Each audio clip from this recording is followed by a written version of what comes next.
Mi nombre es Raad Salam Naaman. Soy cristiano católico caldeo de origen mesopotámico, el actual Irak.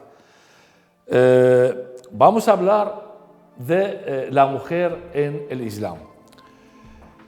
Para hablar de la mujer en general es muy complicado, y hablar de la mujer en el Islam es muy polémico. ¿Por qué digo eso? Porque para hablar del Islam en general y de la mujer en el Islam en particular, necesita conocimiento.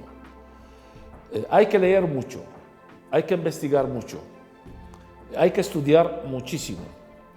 Hay que conocer la época preislámica.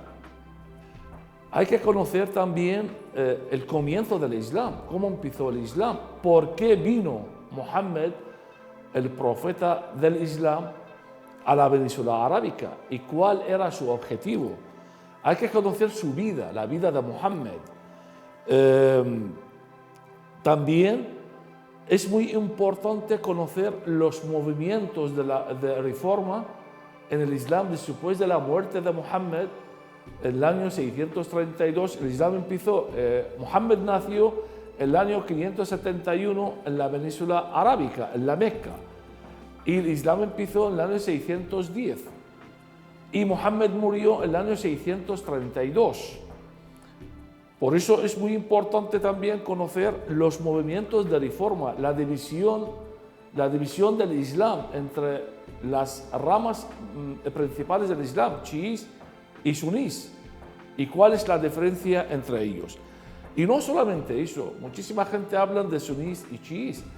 Los chiíes están divididos a 43 ramas y los sunís a 47 ramas, y cada rama tiene su interpretación. Hay que conocer todo eso.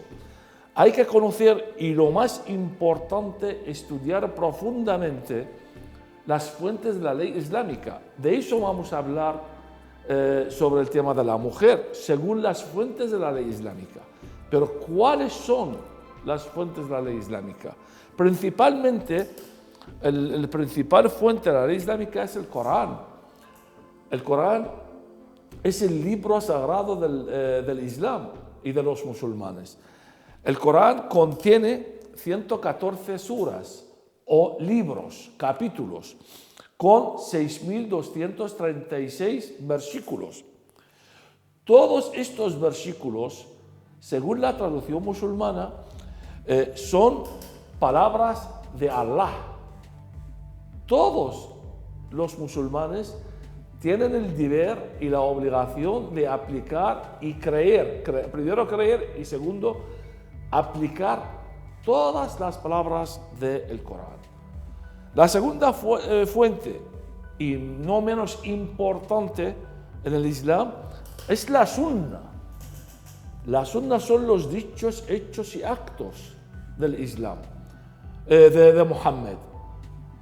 Y cuando un musulmán, por ejemplo, lee un versículo del Corán y no lo entiende, pues tiene que volver a la Sunna o al Sharia, los dichos, hechos y actos de Muhammad, y ver cómo actuó Muhammad, y así actúan. Hay muchos libros que hablan de la vida de Muhammad o de la Sunna, al Sharia, los dichos, hechos y actos de Muhammad. Principalmente hay dos libros muy importantes en el Islam. Es Sahih al-Bukhari, que tiene 7.593 dicho, hecho y acto de Muhammad. Y otro se llama Sahih Muslim, por el nombre o la verdad del nombre del autor, que tiene 7.385 dicho, hecho y acto de Muhammad. La tercera fuente, y muy importante también en el Islam, es el tafsir o la interpretación. Cómo interpretar tanto el Corán como la Sunna o el Sharia. Y ahí vienen las escuelas jurídicas del Islam. Cada escuela jurídica intenta o explica el Corán y la Sunna de una forma diferente. Hay 4 escuelas importantes en el Islam: Maliki, Hanafi, Hanbali, Shafi'i. Pero la más rígida y el que hoy día es muy extendida es la escuela de Ibn Taymiyyah o el salafismo, que fue fundada en el siglo XIII. Ibn Taymiyyah vivió entre los años 1263 y 1328 en Siria. Y de ahí sale el wahabismo, la escuela más conocida en el mundo, en los principios del siglo XVIII, con su fundador Muhammad Abdul Wahhab, que vivió en Arabia Saudita entre los años 1702 y 1793. Y de ahí también el brazo político del wahabismo, el del salafismo, son los hermanos musulmanes, y el brazo armado de los hermanos musulmanes son los grupos radicales islámicos. Hay que conocer todo eso y hay que leer todo eso y luego hablar del Islam o la situación de la mujer en el Islam. Y lo más importante, saber el árabe clásico, el árabe antiguo y el árabe moderno. ¿Por qué? Porque la gran mayoría de estos libros están escritos en árabe antiguo. Es muy difícil de entender. Para un árabe nativo es muy difícil si no ha estudiado el árabe. Y sobre todo también para hablar del Islam y de la mujer en el Islam hay que tener una mentalidad oriental. Hay una diferencia entre una mentalidad occidental y la mentalidad oriental. La mentalidad occidental está basada sobre el consenso, la democracia, tradiciones judías cristianas. La mentalidad oriental es diferente.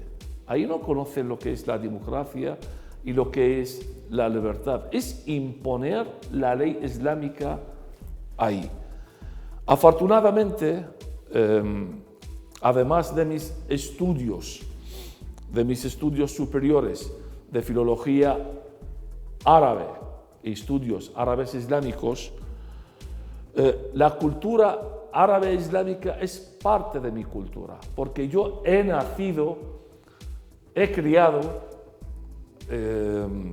y he crecido con ellos, con los musulmanes. Por eso puedo hablar de este tema. Alguien me pregunta o me está escuchando, dice, ¿y por qué todo eso? Por muy sencilla razón. Yo soy profesor en la universidad. En muchas ocasiones, cuando hablo de la situación de la mujer en el Islam, muchas chicas, mujeres, se levantan la mano y me preguntan, profesor, una vez, por ejemplo, pasó un día hace años, en una clase, pues una chica muy maja, muy guapa, joven, española, se levantó la mano y me dijo, profesor, yo tengo un novio, se llama Hassan y es musulmán y me trata muy bien. Mi respuesta fue clara y directa. Chica, es que yo no hablo de Hassan porque yo no conozco a Hassan. Puede ser que Hassan es excelente persona y hay muchísimos musulmanes, afortunadamente, son buena gente. No todos los musulmanes son iguales. Hay musulmanes que tratan a la mujer bien y honran a la mujer. Yo estoy hablando de la situación de la mujer según las fuentes de la ley islámica. Hay muchos musulmanes que son buenos, pero son buenos porque ellos son buenos. Son buenos a pesar del Islam, no gracias al Islam. Lo que yo quiero transmitir o lo que quiero hablar de la mujer en el Islam, según las fuentes de la ley islámica, lo que dice el Corán, la Sunna y la traducción musulmana. Y más que el 90% de los musulmanes aplican la ley islámica y creen en todo lo que dice el Corán y la Sunna, como he dicho anteriormente. Por eso quiero dejar claro que lo que nosotros vamos a hablar de la situación de la mujer según las fuentes de la ley islámica, no de fulanito, menganito o de otro. En el Corán, el libro sagrado de los musulmanes, no reconoce el nombre de ninguna mujer. cuando quiere mencionar o quiere hablar de una mujer, siempre le menciona después de un varón. Por ejemplo, la hermana de fulanito, varón. O la mujer de fulanito, varón. Por ejemplo, si quiere hablar, por ejemplo, de Eva, en árabe se llama Hawa, pues dice la mujer de Adán. La única mujer mencionada en el Corán es María, la madre de Jesús. Además, tiene un libro en su nombre, Surat Maryam, que es la Sura 19 en el Corán.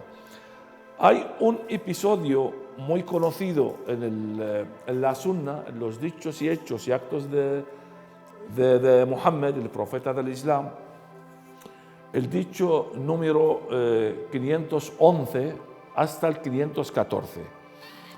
Y dice el dicho, Aisha dijo, Aisha es la tercera mujer de Muhammad, la mujer preferida de Muhammad.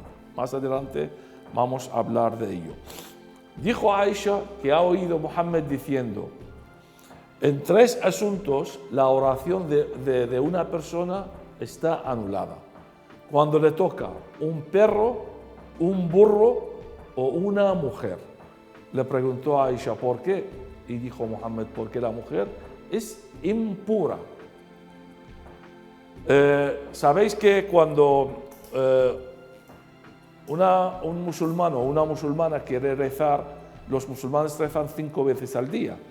Y cuando quieren hacer la oración, pues tienen que hacer un ritual antes de la oración. Tienen que lavar la mano hasta el codo, la cabeza, los pies. Y este es un ritual obligatorio antes de hacer la oración. Pues si un hombre hace este ritual y le toca a la mujer, pues tiene que volver otra vez a hacer el ritual. O, por ejemplo, si está haciendo la oración y la roza la mujer, su mujer o cualquier mujer, pues la oración no es válida. Tiene que volver otra vez a rezar, a lavarse y hacer la oración. Preguntas a cualquier persona, hombre, mujer, iraquí, iraní, de Arabia Saudita, de Marruecos, sobre la situación de la mujer en el Islam, pues te dice, el Islam da todo el derecho a la mujer y la mujer está muy bien considerada en el Islam. El desconocimiento, porque la gran mayoría de la gente, entre ellos los musulmanes mismos, desconocen el Islam, desconocen las fuentes de la ley islámica, desconocen el Corán, la Sunna y todo eso.